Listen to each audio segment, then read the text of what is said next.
자, 그럼 오늘은 문현진 멘토와 함께합니다. 멘토님 안녕하세요. 안녕하세요. 네, 이제 이번 주에 벌써 추석이 있는데 보통 이렇게 추석이 있는 주간은 대체로 시장이 조금 약하다라는 통계가 있더라고요. 네. 근데 뭐 비율로 보니까 11번 중에 6번이 약 빠졌다고 하니까 네. 5번은 오른 거잖아요. 그렇죠. 어떻게 보세요, 멘토님은? 일단 저는 전통적으로 이렇게 명절 전에 우리가 매수를 해서 들고 있는 것 자체가 좋은 모습은 아니라고 말씀을 드려보고 그래요. 싶어요. 일단 지금 다들 아시다시피 긍정적인 잠재 요소들이 많은 게 아니라 위험 요소죠. 아직까지 터지지 않은 네. 악재라고 할 만한 내용들이 많이 남아 있어요. 그러니까 어떤 분들은 테이퍼링 이야기 나오면은 뭐 악재 해소가 되었다, 뭐 재료 소멸이다라고 이야기하는데 이제 시작인데 그게 어떻게 소멸입니까? 그리고 금리 인상도 마찬가지로 이제 시작한다라는 건데 그것도 소멸은 아닐 거란 말이죠.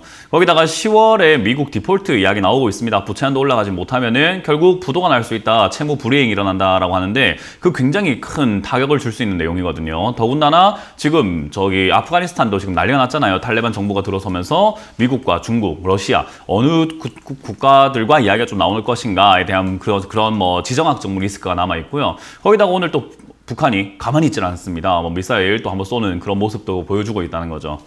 그 말은 지금 이제 잠재적으로 좋아질 거라고 생각하는 내용들을 그랬으면 좋겠다라는 게 좀 많이 담겨져 있는 것 같아요. 코로나가 빨리 종식되었으면 좋겠다. 확진자가 줄어들었으면 좋겠다. 자영업자들이 좀 살만해졌으면 좋겠다. 뭐 우리가 경제가 좀 잘 좋아졌으면 좋겠다라는 거지 좋아질 거다라고 생각될 만한 어떤 징조, 뭐 내용들 전혀 보이지 않습니다. 그런 걸 우리가 뭐 외국인 수급이라든가 기관 수급으로 알아볼 수 있는가? 그것도 아니란 말이에요. 그렇다는 말을 결국은 지금 그런 잠재적으로 호재가 될 만한 내용들은 거의 없다라고 봐도 무관한데 지금 우리가 추석 명절 거의 주말 포함해서 5일 정도 이렇게 쉬고 와야 되는데요. 그 5일 동안 쉬는 동안에는 미국 그리고 전 세계가 다 움직일 수밖에 없는 그런 요인들이 남아 있는 거죠. 거기다가 안 좋은 내용들만 더 많다라고 한다면은 아니 잠깐 피하면 되는 걸 왜 그걸 굳이 주식을 사서 들고 있어야 될까라는 생각을 해보게 됩니다. 특히나 지금 오늘 장만 보더라도요. 장세가 자꾸 이렇게 출렁출렁거리면서 오전에 조금 올라오다가 오후에 빠졌다가 하면서 하는 변동이 좀 심한 모습을 보여주고 있어요. 오전에 조금 올라오면서 0.4% 정도 이렇게 올라오게 되면서 다시 올라가는가 봐 추가 매수해야지 라고 했던 분들은요. 아까 11시 정도였죠. 0.5% 정도 이렇게 다시 밀리기 시작했을 때 추가 매수했지만 밀려버리게 되었고요. 그리고 다시 이렇게 보합권까지 거의 올라오고 있는 이런 과정 속에서 여러분들이 들고 있던 종목들 많이 올라왔는가? 그건 아닙니다. 지금 내려갔던 게 거의 버텨주고 있는 모습이고 삼성전자가 조금은 지수가 올라가게끔 반등이 나와주고 있는 모습인 것 같아요.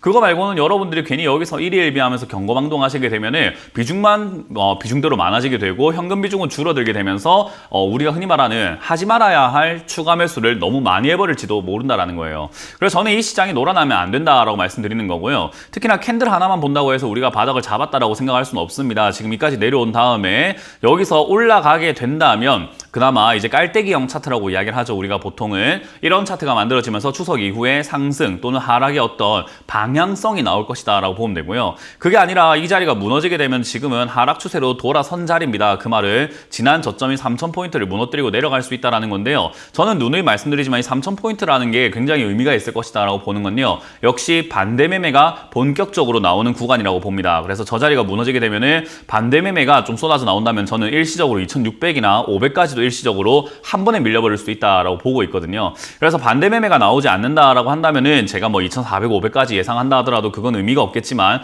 나오면은 그 이하도 빠질 수 있기 때문에 그때가 여러분들이 오히려 추가 매수를 하실 거였다라고 한다면 정말 절호의 찬스가 오는 게 아닐까 싶어요. 왜냐하면 종목이 잘못돼서 빠진다라기보다는 일시적인 현상, 반대 매매로 인해서 떨어지는 현상이라고 한다면 오히려 매수의 기회여야죠. 어떤 분들은 그래요. 반대 매매를 당하는 게 개인들이 그렇게 반대 매매 당하게 되면은 슬픈 일 아닌가요? 슬픈 일입니다. 그러나 주식시장은 나만 살면 되는 시장이에요. 나만 돈 벌면 되기 때문에 누군가가 손실 날 때 내가 돈 벌 수 있는 기회가 생기는 아주 잔인한 시장이라는 것을 여러분들이 좀 명심하셨으면 좋겠어요. 그래서 저는 떨어지는 것을 뭐 기쁘거나 뭐 좋게 본다라기보다는 내가 돈 벌 기회가 생긴다라고 보는 게 맞고요. 그로 인해서 다치는 분들도 굉장히 많겠지만 그거는 사실 이 주식시장 원리상 어쩔 수가 없다라는 것을 여러분들께 말씀드려보고 싶습니다. 그게 나만 아니면 됐기 때문에 현금화도 그냥 내가 남들이 욕심 부릴 때 현금화를 미리 하는 수밖에 없었던 나만 현금화를 해야 됐다라고 말씀드려보고 싶네요.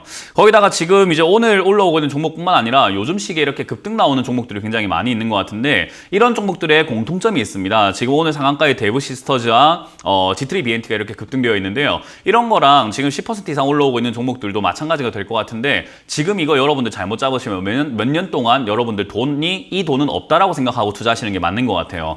이 기업들의 특징이라고 한다면요. 지금 적자가 굉장히 변동성이 심하다라는 그런 기업들과 우리가 흔히 시장에서 소외를 당했던, 그러니까 투자 가치가 없기 때문에 투자를 하지 않고 쳐다도 보지 않았던 기업들이 정치 테마네, 뭐 2차 전지 테마네 하면서 하나씩 낚싯바늘 딱 걸고 올라가듯이 그냥 갈고리만 딱 걸려 있고 주가만 엄청나게 급등하고 있는 모습이거든요. 이런 종목 여러분들 잘못 잡게 되면은 몇 년간 이 돈 찾지 못합니다. 반토막이 나는 것도 금방일 거예요. 그래서 저는 지금 올라오는 종목들 역시나 매력이 있다라고 보긴 굉장히 힘들고요. 지금 올라오고 있는 종목들을 통해서 앞으로 뭐가 움직일지 조금 예상을 해볼 수 있지 않았나 싶은데, 자동차 부품 관련주들이 요즘 많이 빠져내려갔었죠. 그런 관련주들이 다시 올라갈 수 있지 않을까라는 그런 가능성이 보이게 되고요. 5G 관련주도 역시나 움직거린다라는 것 자체가 5G 관련주도 다시 한번 움직이고 올라갈 수 있다라는 그런 가능성을 열어놓은 것 같아요. 거기다가 지금 게임 관련주가 하나씩 돌면서 급등이 나오고 있고, 우리가 흔히 말했던 좀 강했다라고 할 만한 넥슨이라든지 또는 NC소프트 이런 기업들은 또 많이 빠져내려고 가고 있죠. 카카오 게임즈도 마찬가지고요.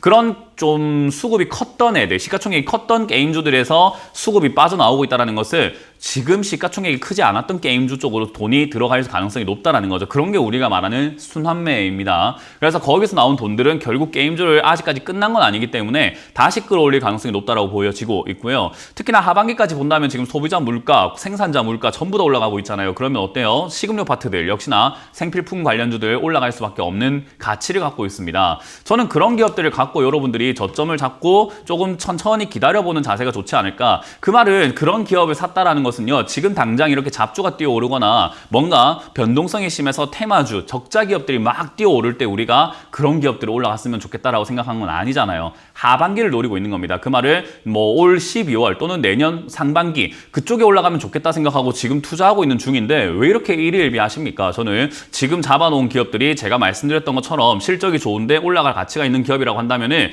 떨어지든 말든 그런 거 신경 쓸 게 아니고 내 종목이 안 간다고 아쉬워할 필요도 전혀 없는 시장이다. 그냥 오히려 다가올 명절 때 그냥 우리 가족들에게 안부 전화, 안부 문자 하시는 게 훨씬 더 낫지, 주식 이거 보고 있는 것보다는 그게 훨씬 더 가족 사실을 좀 더 보시는 게 좀 낫지 않을까라는 조언을 드려보도록 하겠습니다. 네, 뭐 이번 주에 굉장히 중요한 또 물가 지표 발표가 있죠. 소비자 물가 지수도 발표가 되고 또 뭐 민주당에서 인프라 투자 예산안 세부 계획도 공개가 되기 때문에 여기서 또 여러 가지 금리 인상을 좀 촉발시킬 만한 어떠한 결과가 나올지 이목이 집중되고 있기 때문에 조금 이번 한 주도 관망을 하시는 게 좋겠다고 하셨고, 추석 직후에 이제 FOMC 회의 결과도 나오기 때문에 이런 점들을 고려했을 때는 역시 이번 한 주는 조금 더 지켜보자, 보수적으로 대응하자라는 의견 제시를 해드렸고요. 게임이나 식음료, 자동차 요즘 많이 조정받고 있습니다. 이 가운데서 실적을 좀 체크를 하면서 담을 수 있을 만한 종목 옥석 가리기 진행하자라는 투자 전략까지 제시해드렸습니다.